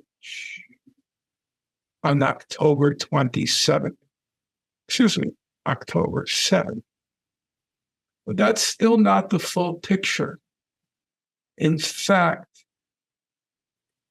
as ghastly as that picture is, it doesn't even begin to touch the surface of the reality. Because periodically, Israel launches these high-tech massacres on Gaza, and in the course of which they kill very large numbers of civilians. In Operation Cast Lead from December 26, 2008 to January 17, 2009, they killed about 1,400 Palestinians, 350 of them children, and demolished, leveled, flattened 6,000 homes. Then that was called Operation Cast Lead. I'll skip a large number of other operations because time doesn't allow it. I will only say that, try as I may, I can never remember the names of even half those murderous high-tech destructions visited on Gaza. What Amnesty International called, it's not my title, bear in mind, after Operation Cast Lead, they issued a mammoth report titled 22 Days of Death and Destruction. In 2014, July, August 2014, Israel initiated Operation Protective Edge. In the course of Protective Edge, it killed about 550 Palestinian children. It demolished 18,000 homes. The head of the International Committee of the Red Cross, Peter Maurer is his name, M-A-U-R-E-R, for those of you listeners who wanted to check what I'm saying now. It's the ICRC, International Committee of the Red Cross, Peter Maurer. He went to Gaza after Operation Protective Edge, as the Israelis called it, and he said, quote, "In all of my life, I have never witnessed destruction on the scale that I've now observed in Gaza." That's quite a statement.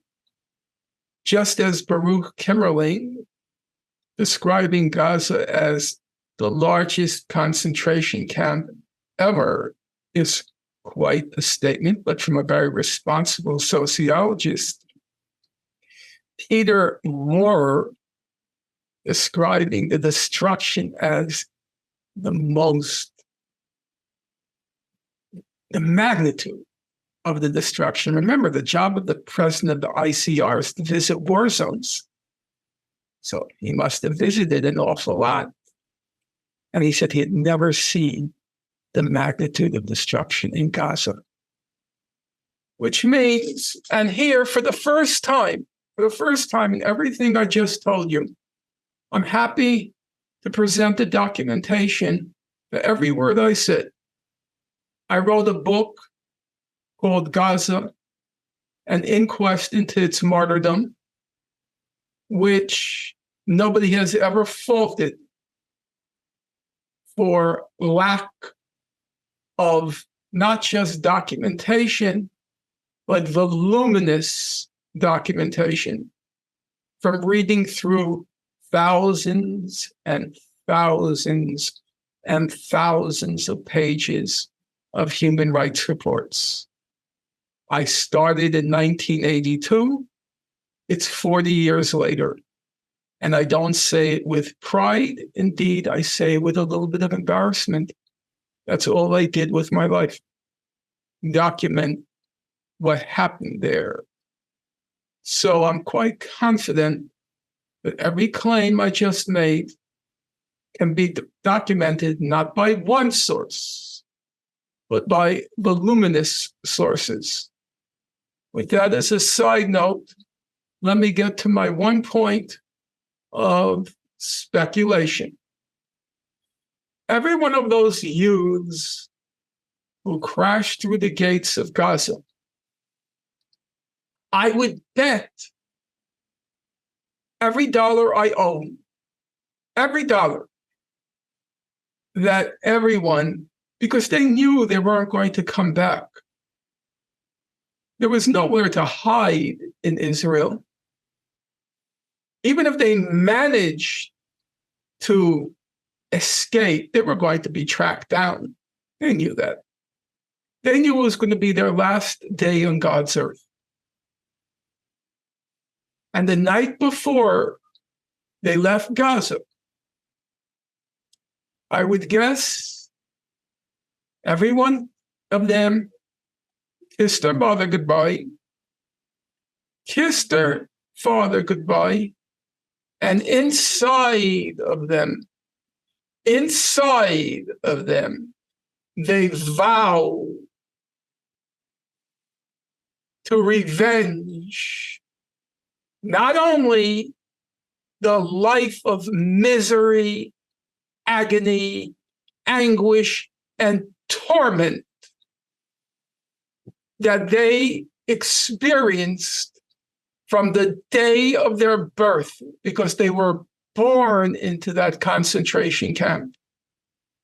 But they also vowed to revenge the death of their brother, their sister, their niece, their nephew, all those persons who perished, whose bodies were incinerated, mangled, and destroyed during Israel's operations, as they like to call it, in Gaza. So, and this is where I'll leave off. Am I shocked by what happened on October 7th? I cannot say I was. I cannot.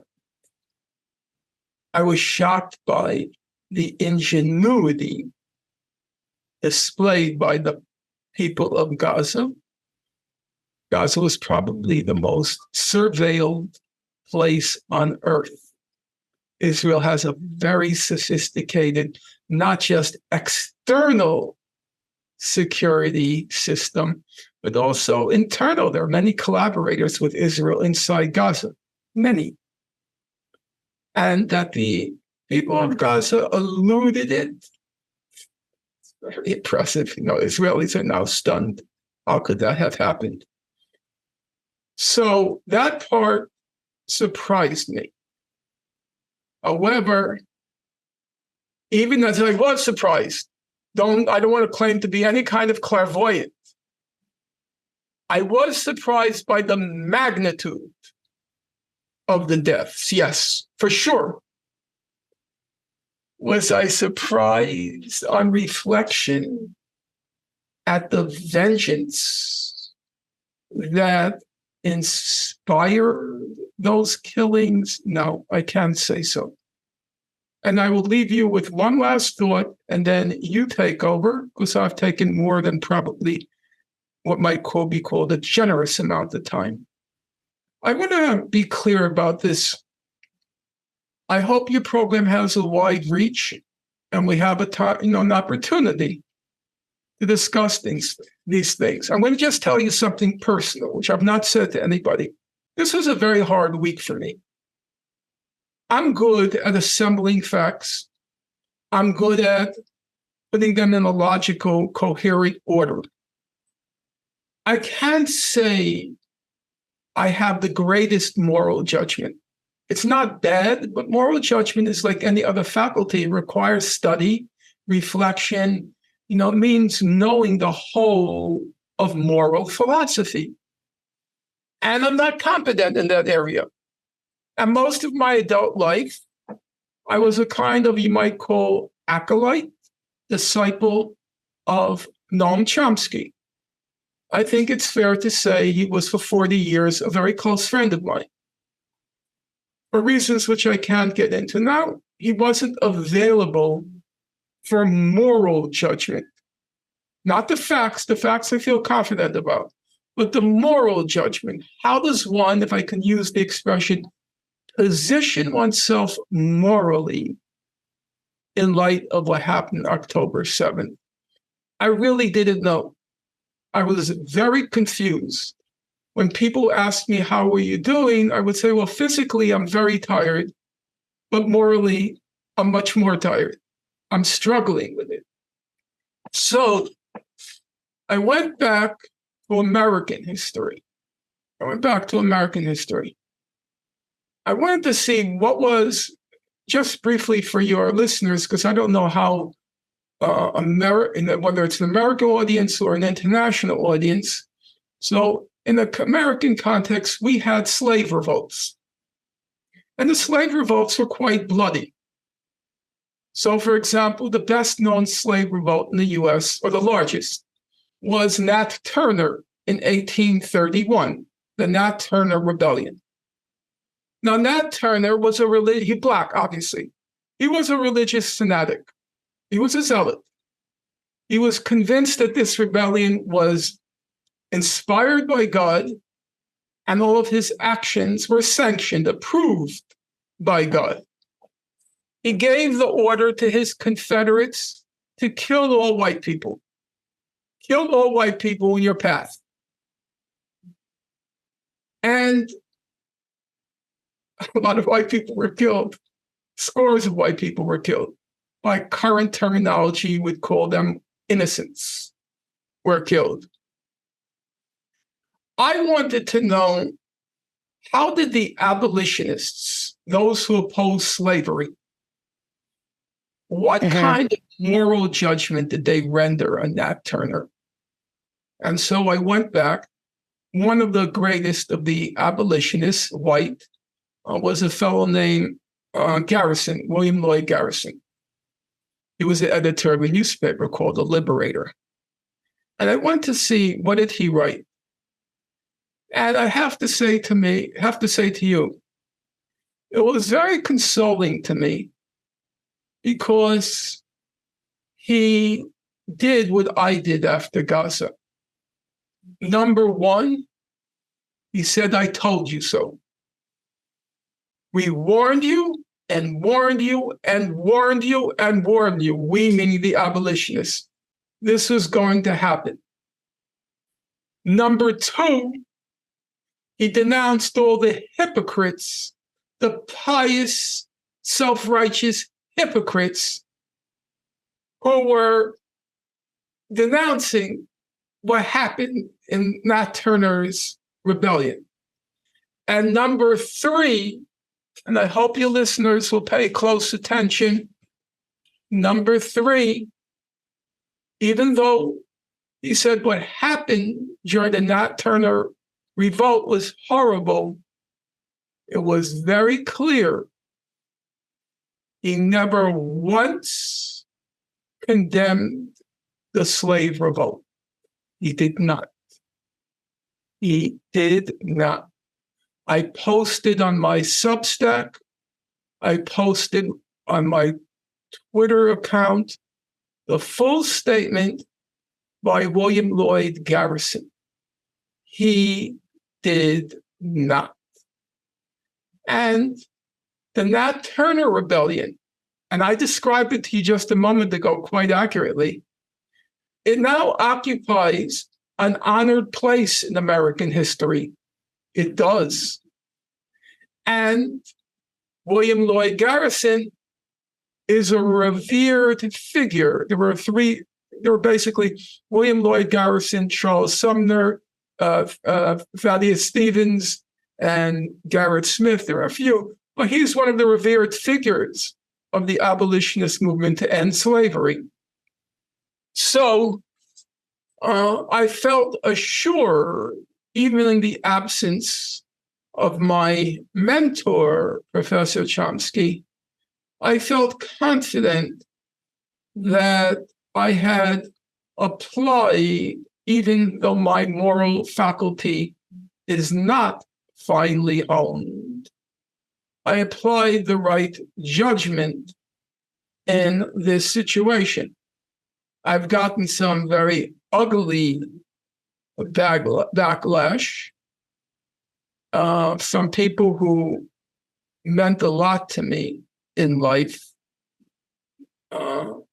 However, if the judgment is right, I won't retreat. Okay. That was heavy. Let me see if I can cobble together some follow-up questions to that. I just have a few, I think. Going back to 1948, if we go before that, was the idea that Jewish people had originally been displaced from that area, so they were already entitled to that area in 1948, and that's why the UN ruled to give them the 56%? Okay. Okay, that's a completely fair question. And since I'm speaking before an audience that doesn't know much of the history, and is not obliged to, it's a tiny corner of the map, I will do as best as I can to answer these, what you would call elementary questions, because people just don't know.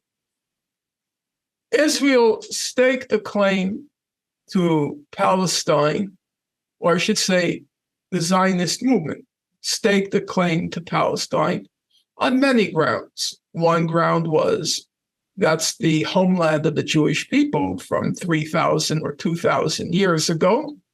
Another claim was made that Palestine was basically empty. Another claim that was made was, well, the people in Palestine, they're Arabs, and there are all these other Arabs all over what's called the Arab world. And so it's no big deal to tell the ones in Palestine to move and make room for us. There were various kinds of claims. When it came before the United Nations, I think it's fair to say that they, which climaxed in that 1947 Resolution 181, I've read the record closely. I would say they didn't really try to make moral sense of who had title or who had the deed to what. They were faced with a practical problem, or they conceived it as a practical problem. There are two substantial populations living in the same parcel of land. It doesn't seem like these two populations can live together, and so we're going to divide up the land. Now, you might ask, why was it so unequally divided, especially in light of the demographic balance at the time? As far as one can guess, remember, this is after World War II. It's 1947, and there are Jewish refugees in Europe. And so there was some expectation that a large proportion of those Jewish refugees would come to Palestine. And so the land was unequally divided to accommodate the Jews who would eventually come to Palestine from the refugee camps in Europe. That makes sense. That answers that. And then I think just one more question. So you're talking about missile strikes that have just been throughout this period of time. From what you read online, this is what I've read online anyway, is that Hamas is hiding their weapons in civilian areas, and that the Israelis are targeting those areas, and the casualties are because Hamas is hiding behind their civilians. So what do you think? What are your thoughts on that? Well, my answer to that is pretty simple. I don't think we should believe anything that Hamas says. I don't think we should believe anything that Israel says. I think because they're obviously partisan and their claims are worthless unless they make a claim which is in legal terms called a claim against interest. That is to say, they say something that doesn't serve their interest, then that claim obviously carries more value than a claim that you say with your interest. If you say, I didn't steal that money, obviously that claim has no value. If you say, well, yeah, I did steal that money, well, that claim does have value. So we make a distinction between evidence based on interest and evidence against interest, and we attach a lot more value to evidence against interest. So leaving aside the interested parties, there are a third place we can look. And the place most people normally look is human rights organizations. We have Israeli human rights organizations like B'Tselem, the Israeli Information Center for Human Rights in the Occupied Territories. We have Amnesty International. We have Human Rights Watch.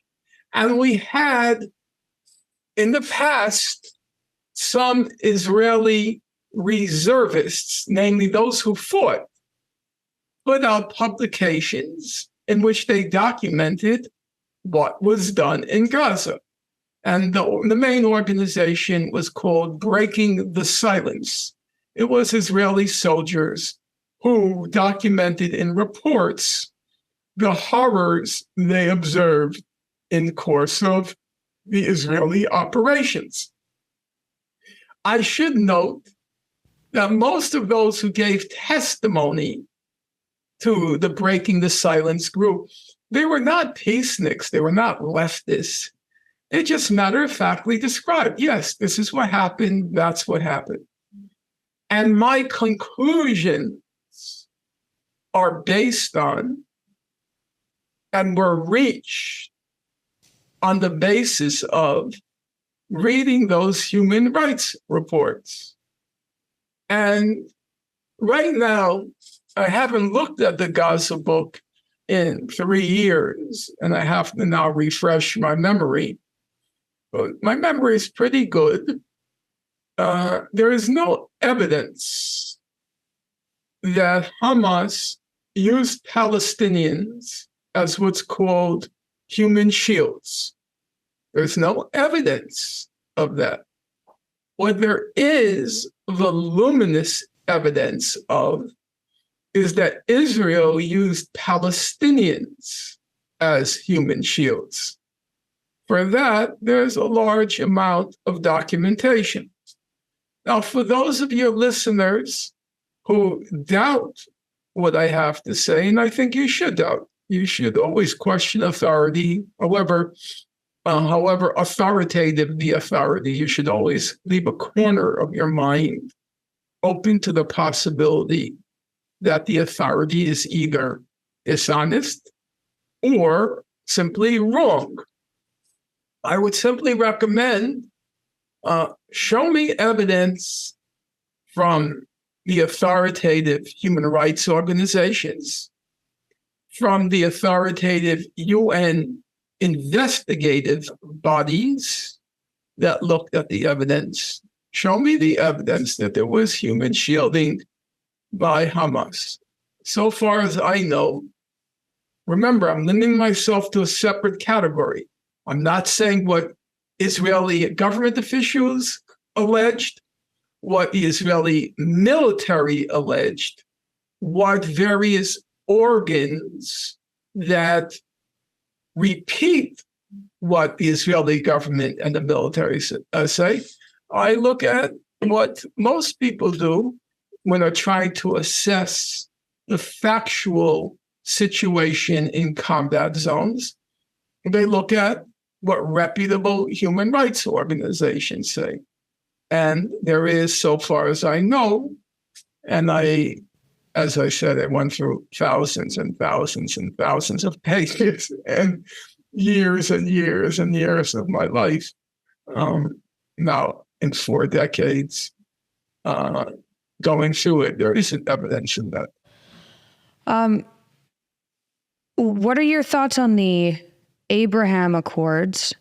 And do you think that matters? And is that still a possibility, or are those doomed now? I think we should, in terms of what's unfolding now, we should try to place them in the context.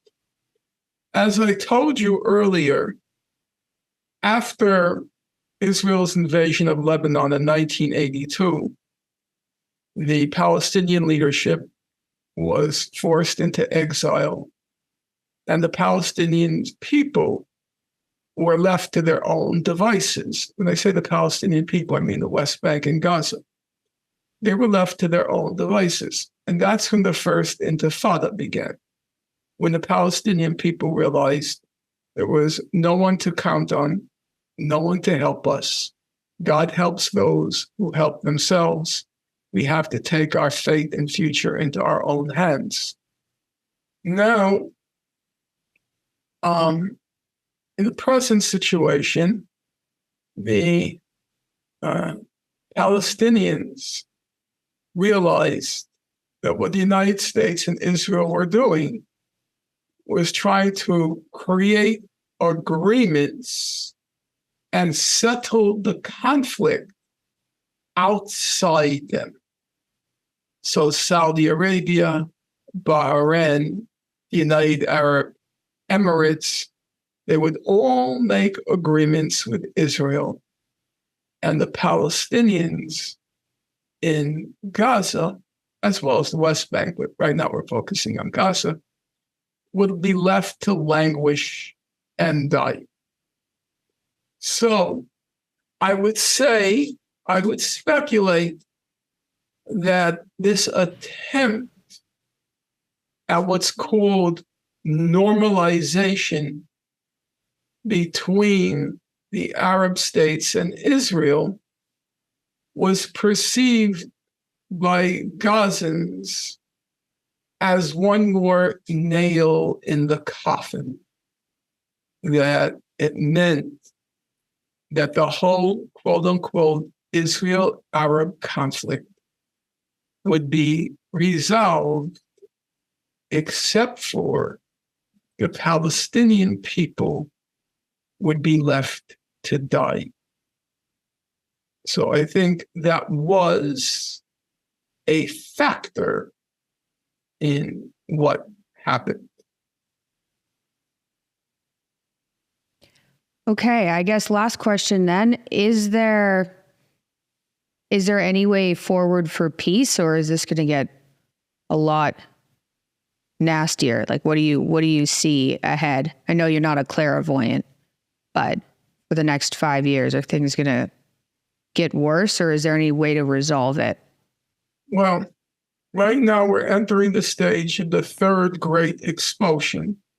There was the expulsion in 1948, about 750,000 Palestinians were expelled.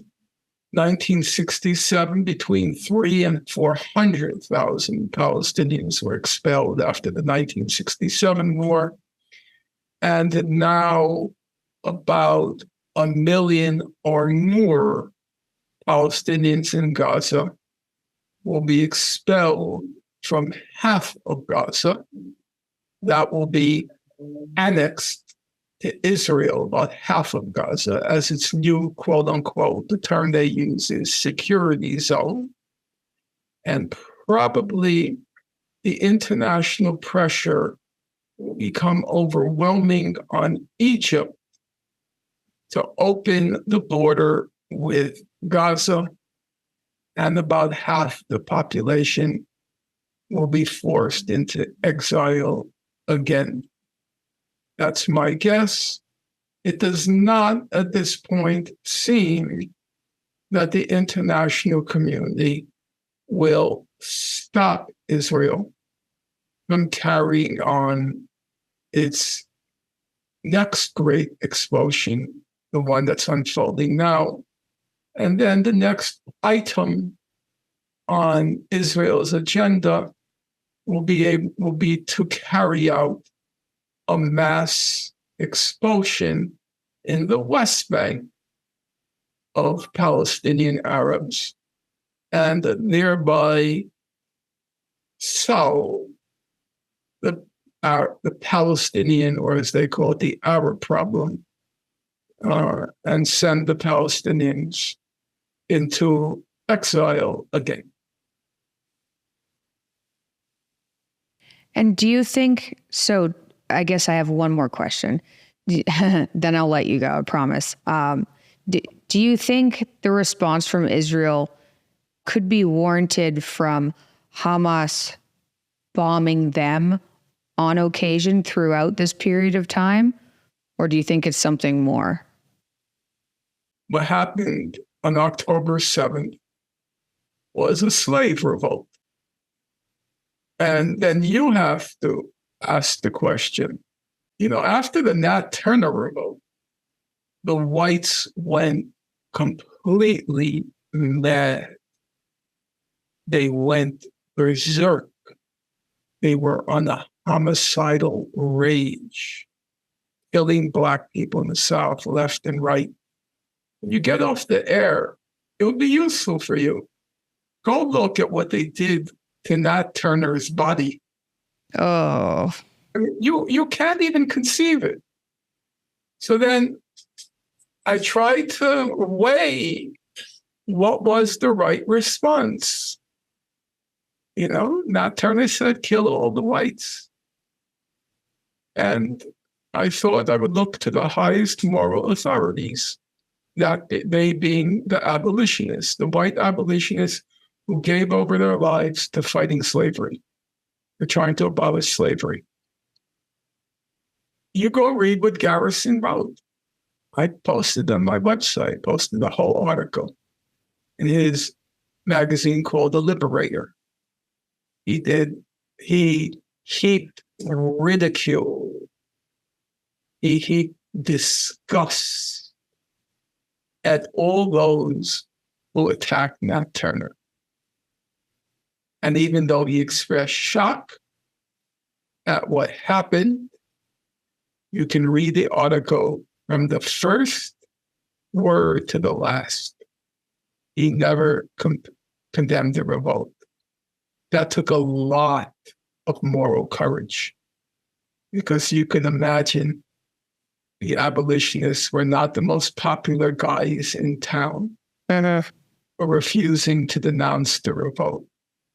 Those are inspiring historical figures who have been vindicated by history. Thank you again for coming on. My pleasure, and I wish you the best.